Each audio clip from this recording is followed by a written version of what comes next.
बिस्मिल्लाहिर्रहमानिर्रहीम। ये देखें जी, आप लोग कह रहे थे कि हमारे बाइकाट करने से क्या होगा। ये इस वक्त स्प्राइट पे, 7 अप पे और इस तरफ ये कोका कोला पे, सब पे रेट रिड्यूस कर दिए गए हैं, डिस्काउंट लगा दिए गए हैं, ऑफ़र्स लगा दी गई हैं। इसी तरह तो लोग ख़रीदें।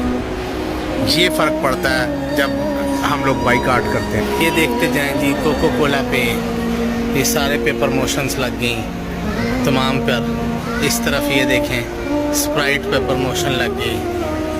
ये आज 15 नवंबर 2023 का मैं एक मॉल में हूँ और सारी जगह पे प्रमोशंस लग गई, सारी जगह पे रेट नीचे आ गए।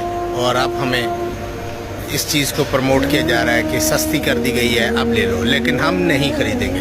हम क्यों नहीं ख़रीदेंगे? इसलिए कि हमारा बाइकआउट चल रहा है। हम नहीं ख़रीदेंगे इस सब।